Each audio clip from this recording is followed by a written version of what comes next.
नमस्कार दोस्तों, क्या माता पिता के द्वारा किए गए बुरे कर्मों का फल संतान को भी भोगना पड़ता है, या सिर्फ उनके द्वारा किए गए अच्छे और बुरे व्यवहार या उनके द्वारा दिए गए संस्कार ही बच्चों के भविष्य का निर्माण करते हैं?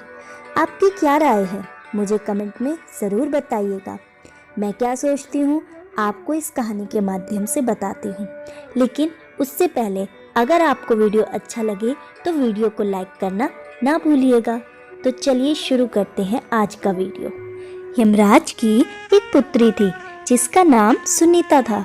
बचपन से ही अपने पिता को उसने पापियों को दंड देते देखा था, लेकिन उसे पाप और पुण्य का अंतर बाल्यावस्था में नहीं पता था, तो अकारण ही वो किसी को भी मारने लगती या कार्य में बाधा उत्पन्न करती।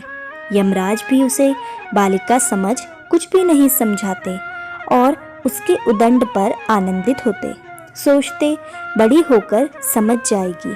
एक दिन सुनीता एक गंधर्व कुमार को, जो अपनी आराधना में और योग मुद्रा में लीन थे, खेल खेल में अकारण कोड़े से उन्हें मारने लगी।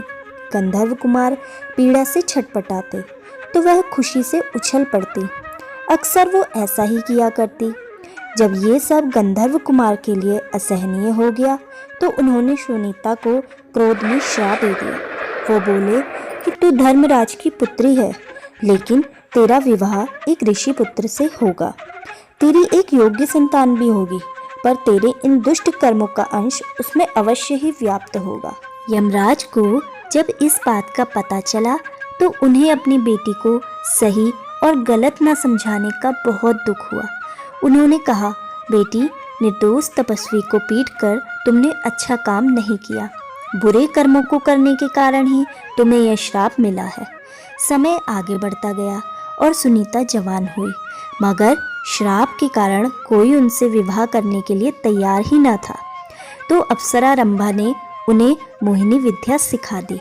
अब उन्हें किसी को भी मोहित करने की विद्या आ गई थी। एक दिन रंभा उन्हें अपने साथ लेकर वर की खोज में निकली। एक नदी के तट पर उन्होंने अत्रि कुमार अंग को देखा। सुनीता अंग को देखते ही उन पर मोहित हो गई। रंभा की माया तथा अपनी मोहिनी विद्या के बल पर उन्होंने अंग को भी मोहित कर लिया। दोनों को एक दूसरे पर आसक्त जानकर रंभा ने दोनों का गंधर्व विवाह करवा दिया। दोनों सुखपूर्वक रहने लगे। उन्हें एक पुत्र हुआ जिसका नाम वेन रखा गया। आरंभ में तो वेन अपने पिता के समान ही धार्मिक और सदाचारी थे, परंतु माँ का एक दुर्गुण उनमें आया और श्राप के कारण बड़ा होने पर वह दुराचारी और नास्तिक बन गया।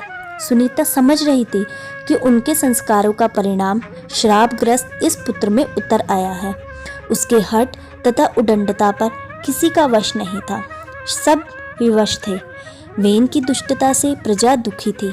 महाराज अंग को अपयश मिलने लगा, जिससे बचने के लिए एक दिन निराश होकर महाराज अंग ने चुपके से घर ही त्याग दिया। अब वेन राजा बना और वेन राजा बनकर और भी प्रमत्त और अहंकारी हो गया। धार्मिक तथा सत्कार्य बंद हो गए, अराजकता फैल गई।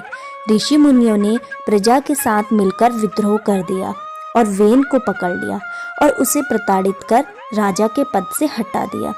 सत्ता छिन जाने से वह असहाय हो गया। फिर उसके पुत्र पृथु को राजा बना दिया। मित्रों, हर व्यक्ति इस संसार में अपना अलग अलग प्रारब्ध लेकर आता है, लेकिन बच्चों पर माँ बाप के कर्मों के फल का नहीं बल्कि कर्मों का फर्क पड़ता है। यदि माँ बाप सही कर्म करते हैं और बच्चे को सही संस्कार देते हैं तो बच्चे सही मार्ग को अपनाते हैं। जैसे सुनीति तो यमराज की पुत्री थी, लेकिन अच्छे संस्कारों और यमराज की लापरवाही के कारण उसे श्राप का भागी बनना पड़ा। और प्रहलाद एक राक्षस के पुत्र थे, लेकिन सही संस्कारों और अच्छे ज्ञान के कारण प्रहलाद एक महान शासक और भगवान के सबसे बड़े भक्त बन गए। तो मित्रों, आपको वीडियो कैसा लगा? अगर अच्छा लगा हो तो मुझे कमेंट करके ज़रूर बताइएगा, और अगर आपको हमारा वीडियो अच्छा लगा है तो वीडियो को लाइक और चैनल को सब्सक्राइब करना ना भूलिएगा। तो मिलते हैं नेक्स्ट वीडियो में, तब तक के लिए बाय बाय।